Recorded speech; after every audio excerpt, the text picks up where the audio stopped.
In this episode of the Year Millionaire Podcast, I'm sitting down with Lilly, who is sharing her story of divorce, of losing it all and giving, supporting most of the people who's important to her in her life, and then realizing she needed to support herself and how she used the stock market to do that and get her confidence back and get back on her feet. I'm telling you, this is a special one. Let's get into it. Well, welcome. We'll probably be, I don't know, 30 minutes or less. Okay. And super excited to chat with you just about trading and being a woman in this game and in this industry. Because I really do feel like it's dominate. When I started, I always felt like it was dominated by white men. Yeah. And then it's just dominated by men. Now there's more black men, white men, but then there's still like this hidden gem of like female traders, and I'm seeing more and more women come Mm. into the trading community. And from my experience, it seemed like the female traders have been more, almost more coachable and more interestingly like cautious about their trades, but cautious in a good way. Like they think it through, they're trying to process and really understand. It seems like sometimes when the men get in the industry, not all men, but like there's this bro side to the game. Like I'm making money in the stock market, I'm buying Lamborghinis and gold chains, and um, at one of our last live events, I remember Sister Porter said, we were like, write down your goals from the stock market. What do you want to do with the money? And she said, like, I want to be Secret Santa. Like, I don't think none of the guys would have ever said, Right. Right. Secret Santa. Right. I, Oh, written I down don't, Secret Santa. Right. right. Like, I don't think that would have came out of any of the Yeah. men's mouth. Yeah. And so I think there's just this, I really think there's just this power in more women making money in this industry just because of how Yeah. they think, how they might use the money, and just their unique energy. And so I wanted to kick it off with you, just kind of sharing with like what led you to the stock market? Because I was reading some of your previous responses, and I thought you had an interesting story about just how your life kind of took a turn and you realized like you had to put yourself first. But like, take us back to when you said, like, I want to learn the stock market. Like, what was Mhm. going on at that time in your life? And what made you decide the stock market out of, you could chose like, oh, I'm gonna get my real estate license. I'm gonna Right. Uber. I think for me, coming up the way I did, and in a large family where my dad worked, my mother didn't. And my father was like, well, you guys gonna grow up and get married and blah blah blah. And I'm like, but I did do that. But for a long time, I was pretty happy. I was working, and all of a sudden, one day, everything kind of just fell apart. Everything I trusted, everything I had value in, and I realized that, like, and I had taken care of everybody and everybody else's dreams, and I had not really even thought about mine beyond, getting my kids through college, supporting my mother. It was always for, really someone else. And I kind of felt guilty if even, I think you put us through an exercise when we had a live event and you're like, hey, put down what you want. I mean, that was a struggle, and even one time a counselor asked me like, hey, Lily, what do you want? And I'm like, well, what they want, what makes them happy. And so that was hard. And so when everything kind of fell apart for me, marriage, job, everything all at once, all, a little short period of time, I made it up in my mind. I said, never again will I be in this position. Never, ever. Because I was that person that, you say, hey, can you work through this? I want to take vacation. Will you work this? Sure. I was that person. I'd work every overtime hour. I'd work every weekend. I didn't really take vacations, sick days, or, I was that person, as I say, waiting on a heart attack, and then when that wasn't there, I said, well, I need to figure it out, and I never wanted to have that level of dependence again. Oh, you said some interesting things. So you weren't a stay-at-home like wife and No, mom. You no, were married, kids, but you also worked. So right. I'm just from a timeline perspective, what quote unquote fell apart first? Was it the marriage or the job first? Was it, or did Uh, like the kind of marriage disintegrate so, and then you lost your job after? yeah. And I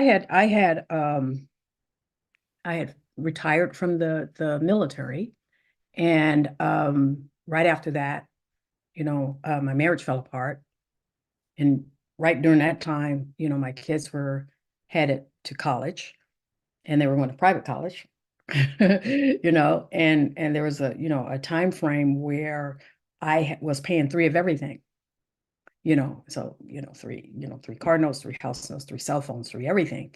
And so I don't care how much money you have, you go through some money rather quickly and real quick, especially if your kids are in private college.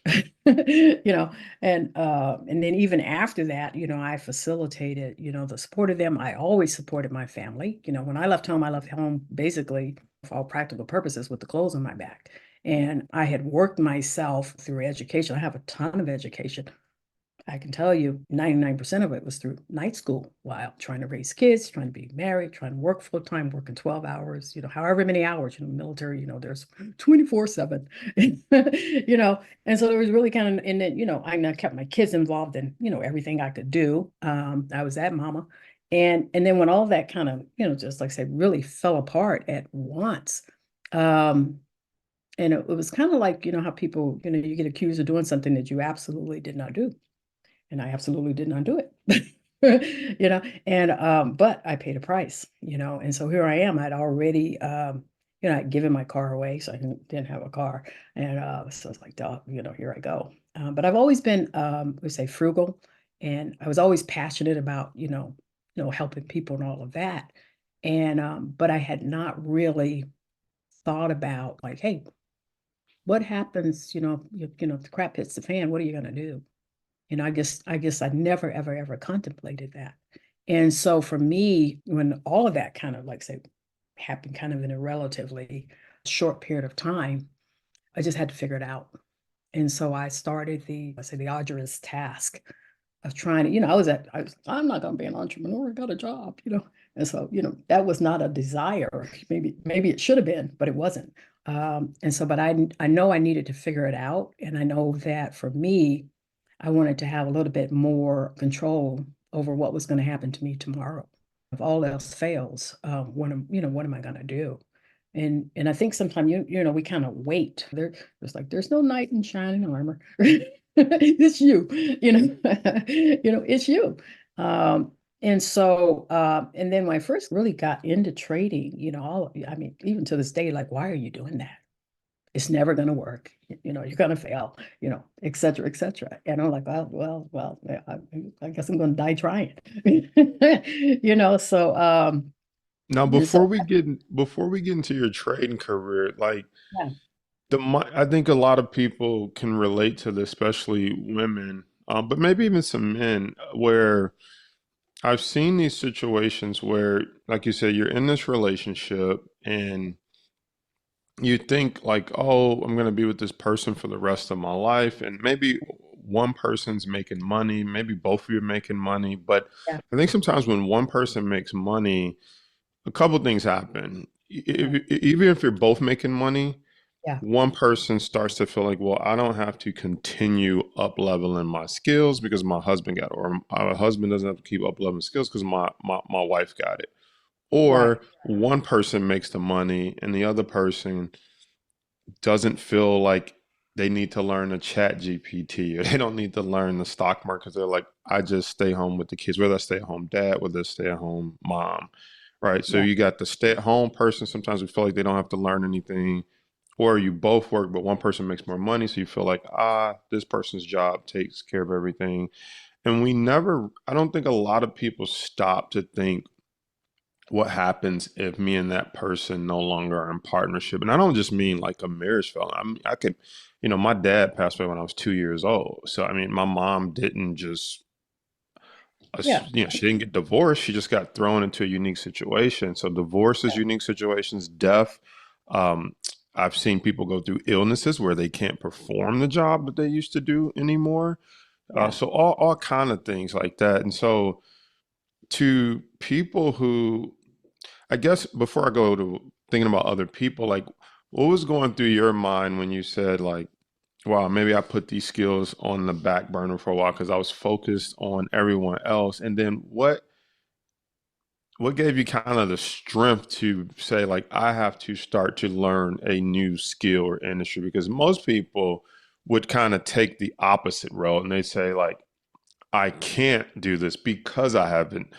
I've only been in the military, or I've only been a wife, or I've only been taking care of my kids. So what am I gonna do? You know, I'm just gonna go clean bathrooms or something. Nothing against someone cleaning bathrooms, but I'm saying they don't go as ambitious because they don't give themselves credit. Where you kind of flipped it and said like, no, I gotta figure, I gotta figure this thing out, and I have to learn a new skill, and I have to learn a new skill, you know, later in life with three kids, divorce, and I just gave away my car, you know, because I was helping everybody else out because we had two cars because we were married, you know. Well, I mean, for me, my ex and I, we were pretty much parallel. And then I was always working, for me in a kind of a male dominated field. And then as I moved up in the ladder, the pressure, uh, some of the things I went through, I never contemplated what happened, and then, there's a lot of stuff I faced. I grew up mostly, overseas in Germany. And so stuff that I was didn't going, know that. yeah, so I remember my kids telling me one day, like, Mom, you never told us about racism. I'm like, well, I mean, because, when I grew up, it wasn't that it did not exist. It's just that I never really faced it because, I grew up around people just about of every nationality. And so I never really, had to contend with it too much. And so I was like, I was, about as blind to it as anybody else. It's like, what is that? And so like for me, so, because our careers were kind of both hard charging, both parallel, like I said, I have a lot of education, maybe too much for the average bear. I can hand out degrees, you know.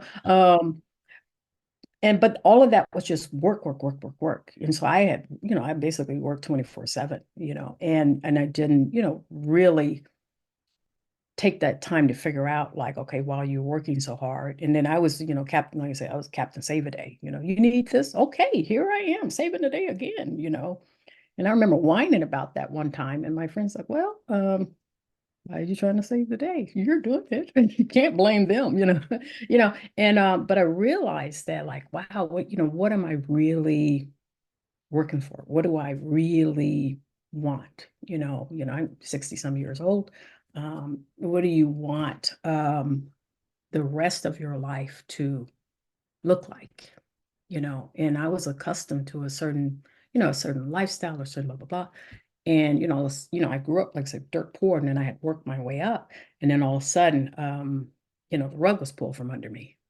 And when the rug was pulled from under me, I had no idea, and I had no idea, that hitting that ground hurt, and I was like, and then when I fell, I was kind of like, hey, well, leave me be, let me stay right here where I'm comfortable.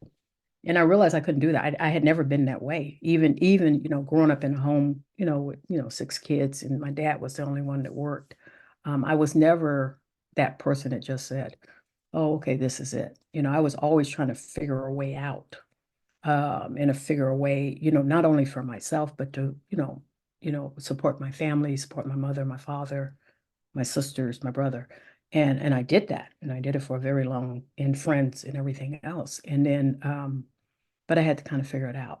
And so I think like what drew me to trading, one, it was like a foreign language. And trust me, all my friends are like, oh my gosh, what are you doing? Everybody fails. They just want you. I'm like, I know. I said, but I'm gonna try it anyway. I didn't have a lot of options. And I'm glad I did. My regrets that I didn't do it sooner. I didn't start, sooner, because I think you should absolutely always have some means and some method to cover yourself because you just don't know what, Even if, I'm saying, even if my marriage would have stayed apart, something could have happened where I needed to give up my job for some other reason. So you don't know what life is going to bring you in the future, no matter how, like say, well laid out your plans are. It's just, you know, yeah. Yeah, and one thing I like about the That's stock tough. market and what I'm hearing in your story is that like the stock market is one of the places where there's no racism, no sexism, no ageism. If you understand how to read the chart, determine the best time to buy and sell, understand some option strategy, you can go make some money Mm, if you need to without asking for permission. And it sounds right. like you're at a point in your life where you're like, I need to make money without asking permission. But like, what was it about the stock market? Did you hear about it? Was it just like something on the news you already heard people made money from it? What led you to like did you watch a commercial at night laying in your bed and you're just like, I'm gonna learn the stock market stuff someday? Or Well, were you I just always fascinated with it? I don't well, know. I think like growing up, I knew nothing about it. When I made $600 a month, I thought I was rich. So there you go. I was like, I ain't got no bills. I owe nobody. I'm good. And so I even had a maid. Just go figure, right? But I think what I always had I think I was always trying to manage my money. I didn't really learn that at home because it was kind of feast or famine, right? I learned that from, I always say I stand on the shoulders of giants. So I had supervisors, when I started to work, that was kind of like, hey, you need to save some money for a ring. I'm like, I'm not doing that. I didn't have an allowance. I am spending my money and but I always had supervisors that stayed on me, that always tried to influence me, like, hey, you need to put something away for tomorrow, blah, blah, blah. And so I did have back then some savings bonds, not a lot, but I had some. I had some mutual funds and things like that. And and so that part was always there. But me personally investing in the stock market, that was really foreign territory. But what drew me was one, the opportunity to learn something, and I'm a lifelong learner. And then the other thing was you don't have anybody to blame but yourself. Really, at the end of things, like, how much work, how much effort, and what are you going to put into this? What you put into this is what you're going to get out of it. And I really had to, and it took a while. It didn't, I didn't have that plan initially. It's like, what is your why? Really, I mean, what is your why? Why do you want to do it? You want to be rich? You want to buy that Lamborghini? I'm like, well, if I had enough money, maybe so. But what is your why for doing this or not doing it?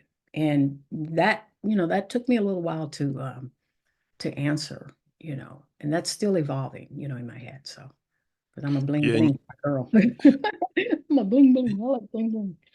Yeah. and you have to have a powerful why to be in this industry. Even I'm starting to realize that the longer I'm in this industry, like I see like the younger folks coming up into the game, like 18, 21, 25. And, I had a family friend texting me and just like, what you trading today? And this stock did this today. And he's like, what you looking at today? And I'm like, I was at an investors meeting in Royal Oak, Michigan, and then I had an appointment for something else. Like, I'm not looking at the market today.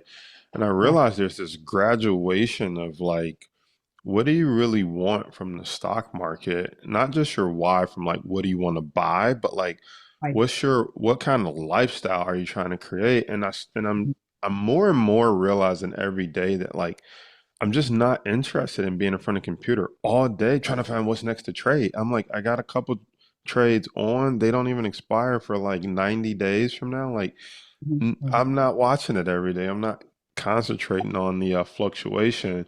So my point in bringing that up was just like you do have to have your why of why you want to learn this because this isn't just going to come to you by osmosis. You're not just gonna be like, oh, I'm a great investor, I'm a great trader, and so you Right. have to stay up late or study the stuff early before your job on your lunch breaks.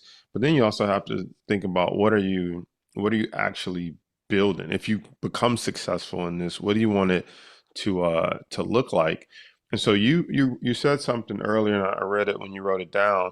You said everybody you knew had failed, or everybody that other people knew failed, and they Yeah, knew people that were quote unquote smarter than you. So talk to me about that, because what I see sometimes is people confuse smart with a skill. And so I know smart doctors, smart lawyers who come over here and get murdered in the stock market. And it's because what is smart? They have a specialized skill in that sector.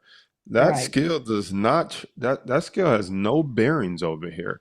And I That think is that's why it's so hard for people to understand how a random kid from Detroit or a kid with no formal education can come over here and kill it. But they're like, but the doctor couldn't figure it out. You have to be lying, or you're not really making money, or they just have this impression that you're going to lose money too. But they don't mhm, actually realize that your skill as a mother, as a wife, as a military, getting up early, looking at charts, mhm. sticking to a plan, that stuff actually makes you more successful in here. So walk me through how you felt hearing people saying people smarter than you fail, and like you obviously went forward anyway, but how did that feel hearing that, and how did that play or mess with your psychological getting started in the beginning? Well, I mean, first thing is, like I said, I have a lot of college degrees, more than the average bear, and yeah, I don't know why, but anyway, so I always thought I was reasonably intelligent, but I think intelligence is all relative.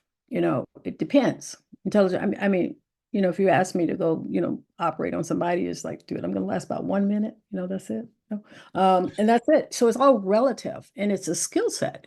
For me, it's a skill set. It's not a matter of intelligence or not. It's following a process. In the military, we always had processes, and things we had to do, a statement of work, whatever. So you follow the process, and if you follow the process, you stuck, basically the checklist, then you're going to be fine. You didn't have to be, super, super, uber duper intelligent. You just had to understand how things fit together and how they work together. It's kind of like a workforce, it's like, like I used to manage a lot of people. And I remember, I'm going to put you into leadership and you're all going to be supervisors and managers. And then some people didn't want it. They really didn't. But also they were incredibly valuable because they were the steady as you go people. They were the people I could depend on night, day, whenever. They were the experts, what they do. So I think like the stock market, it's kind of, steady as you go. If you can figure out your process, and learn the stock market, understand kind of how things kind of work together. I think you'll be fine. It's not a matter of intelligence. Is not a matter of do you understand numbers better than I do. Like for me, I've had a few statistics classes in physics. I had a tutor. I thanked them well. I was like, oh, I don't know. I had tutors the whole time. So it's not a matter per se, do you understand all the numbers behind it, math behind it, but do you understand the logic? Does it make sense?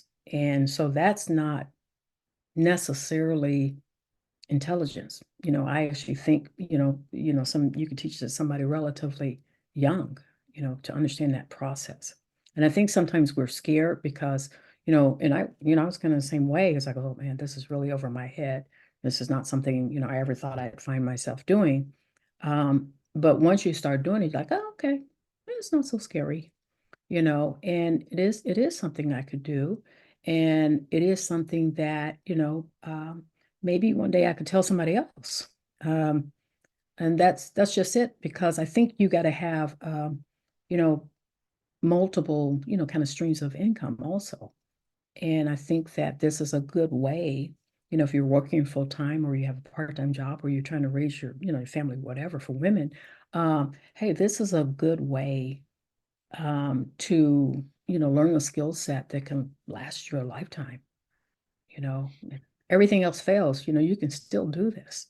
You can be 90 Yeah, years as long as you old. got your Okay. brain and your eyes, it'd be, Yeah, yeah, I mean, give me a break. I mean, yeah, it really does. And I think it's scary.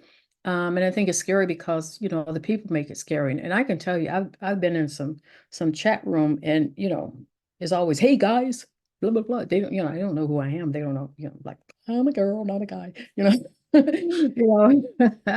But it's always, hey guys, we're gonna do this, guys. We're gonna do this next, guys. And and I always kind of like, I guess I cringe just a, a tad bit, my little pride in me going, I'm a girl, but it's good though, so Yeah, and it's so good to have some female representation because I know for me coming in the industry, it was very hard.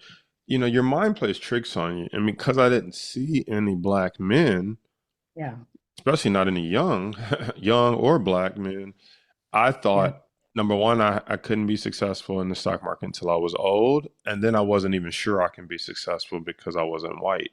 Mhm. And so I Yeah, really appreciate women, like yourself coming forward and saying, "Hey, I'm a woman. I'm in this game, and I'm yeah, I'm learning like everybody else." And people told me it was gonna be hard, or people smarter than me lost money. But like you said, it's not a game of intelligence. I did this talk at the Keller Williams Royal Oak, Michigan, yesterday actually, and I do these different investor talks, and it was just very interesting that it's not, I was just explaining like it's not a game of smarts. It's a game of mastering fear and greed. It's a mhm, game of being disciplined. It's a game of taking calculated risk. yeah, And so people don't understand that you what you've learned other places, it could help you here, but sometimes none of that matters. It more matters what type of person you are in real life. I like to say, if you're a yeah, type of person that likes to run yellow lights, yeah, you're a person that doesn't know how to calculate risk versus reward. Because if you like to run yellow lights, it's like, okay, if you beat the yellow light, you get to your location, what, 2 seconds to 30 seconds right, early? right, But if you miss and that car takes off, boom, and you collide in the intersection, you have the ability to kill yourself. You have the ability to kill the other person. If you survive and kill the other person, you have the ability to go to jail. And yeah, you're risking all of that for 2 to 30 seconds of getting there potentially early or on time. right, right, I'd rather arrive 2 to 30 seconds late because the risk isn't worth the reward. But what I'm trying to share is that those same people come over to the stock market and they look at it like gambling. They try to run yellow lights. They take trades that are high risk and low reward, just like right, running a yellow light. That's high risk, very low reward. Max you're gonna make is extra 2 to 30 yeah. seconds. I agree. The one thing, for me, in working on I say the psychology piece of it, which I had to work on, it does reveal who you are. It does reveal if there's like a little gambler inside of you somewhere. And it reveals it, and so it's like, oh, geez, I know I didn't look at everything that I was supposed to, and so I think that that's one thing also that I learned with trading that I didn't know before getting into it, like the huge, and I heard it, it's like the psychology plays a big part, but I really like, what does that mean? How does that relate to me? you know.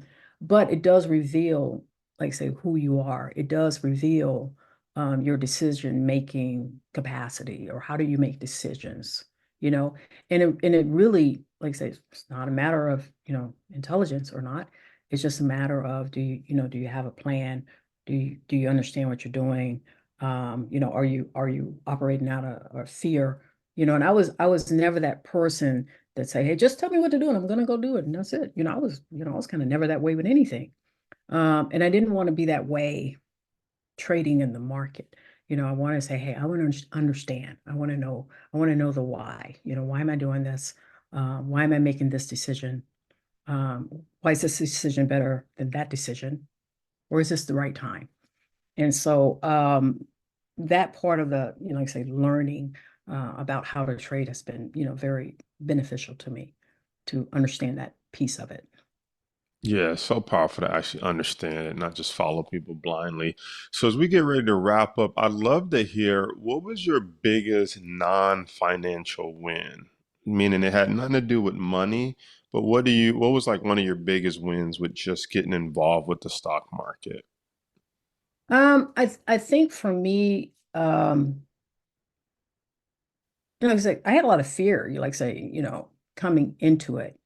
And so the non-financial win was yeah, you can pivot and you can do this, and you can do this also um, from the luxury of your home or anywhere else you are.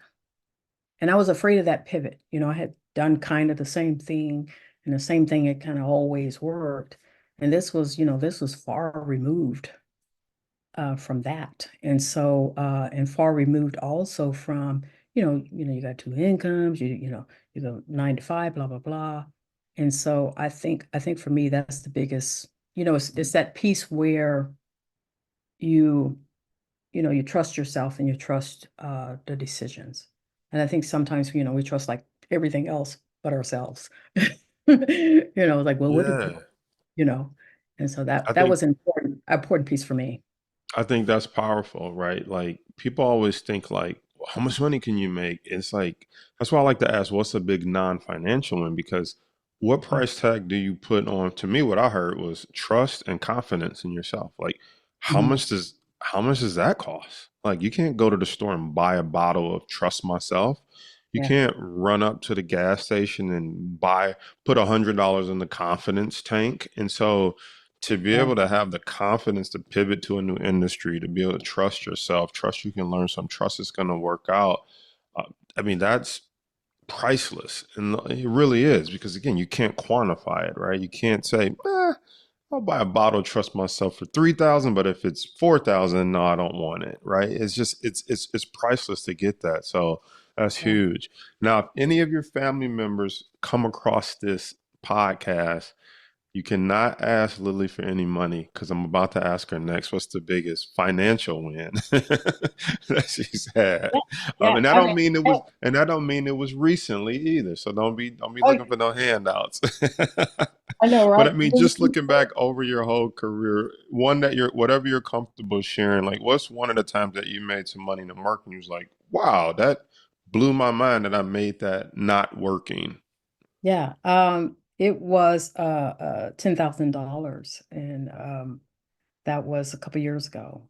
And I did some options on Starbucks, which is a fan favorite, and so that option really paid off in a relatively short period of time for me. Yes, and so that And was so it. what's powerful about it is like $10,000, you got to think about it. Most people wait all year long to hopefully get it's tax season at the time that we're recording this actually. So most people wait to around this time of year to hopefully get one, two, let's just say maybe 3,000. I don't think people really get more than 3,000 back unless they start claiming random kids that's not theirs. But I don't know. I don't know. When I hit a point where I don't even get a refund, I'm always paying Right. taxes, which Right. is a whole nother story. But my point is to make $10,000, even if in one trade, even if it was a couple of years ago, your one trade, like that's 3 years of somebody trying to wait to get that $3,000 tax refund. And so I really just think that's the power of the stock market is that you can pull ahead time. You really can pull ahead time. If you're like, next year when I get my tax refund, you're like, well, I just pulled ahead 3 years worth in one trade in a relatively short period of time. Yeah, the up end, you know, I have my kind of my goals maybe narrowed down, but the up end is really unlimited. I mean, that's just it. I mean, it's unlimited, and where I work, my salary was not unlimited, you know.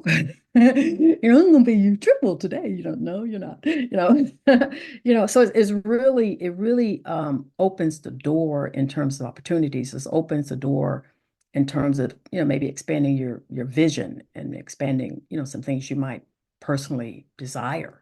That maybe a salary couldn't get you to, or maybe you didn't dare even like, I remember one time, we did that a vision thing, and it's like, well, I don't dare dream that, because it's like, is that selfish or is that materialist? What all those things went through my head, right? But it allows you to dare to dream, and also know that is possible, not just dream, an endless dream, but dare to dream something that's actually possible. And so, Yeah, and you're dreaming with a vehicle that can actually get you to that dream. I think that's why so many people get discouraged about their dreams because they see no real way to get it. So it's like, mhm, why even tease myself? Why even put that car, that house on the vision board? I see no way to get to it. So why even play with my emotions like that? Like you said, in this exactly. industry, you could dream it, and then you're like, oh, okay, I want $100,000 car. If I get 10 more of those, nine more of those Starbucks trades, we're there. Whether that's one a year for 9 years, whether that's, two a year in the next five, like you can literally put together a plan and see it. So awesome. So as we wrap up, I'll let you get the last word. Any thoughts you want to share with I'm going to say female traders, but you could say traders in general. But just any, I'm going to go women, and you can add on to that. But any women who are either thinking about getting in the industry or are in the industry and wonder, they don't have that confidence and that trust that you eventually got a Um, piece of. yeah. What do you want to say to them? Well, I mean, I would tell them, like, absolutely do it. Absolutely. And, I'm probably a bigger believer today than I was, like when I was working, always have a side gig, have something else that you do. And actually for me, this is actually fun. So it's not like I have a side gig that it's my real gig now, but I enjoy it.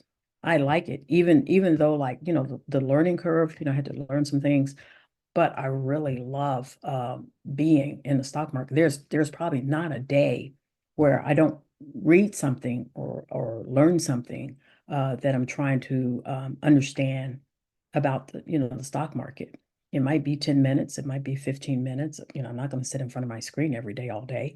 But there's like a cruise I want to take. That's not the regular cruise, but this allows me to dream for that. And it also allows me to see it in fruition. And so I think for women, if you have aspirations, whatever it is, it's really your choice. I can't tell you what to wish for and what to desire, because I don't know your journey. I know my journey. I know what I've been through. And so for me, this journey is personal, and I'm not taking no for an answer. That's just sorry. Not doing it, not turning Sorry, around. not sorry. Yeah, I'm not turning around, if I missed out on this trade, okay, I'm gonna get back up. I really am, because I'm in it for the long haul. And so that's the thing I would tell women is like you got to do it, Get and get in the game and get have in the a game. side Get have a in the game. side thing that you And control. and don't let somebody else, the naysayers out there, because they're going to always be there, no matter what it is you're doing. Um, don't let them discourage you, and don't let somebody tell you that you don't have the capacity or the capability to do it. You absolutely do. It's not that scary. It's not that hard. It takes time, but you can do it. Absolutely, for sure. Look, women are some of the most powerful human beings in the world. They can have babies. They can trade Man, stocks. they're like, This really? ain't nowhere close Really? to as scary as that. Man, you can carry a life. Oh my gosh. Yeah. I mean, yeah. I mean, I just, I'm that person that, I've always kind of like dared to push that envelope, So it's like, dude, I've ran marathons, I've jumped out of airplanes. Come on. I mean, I think I could do this.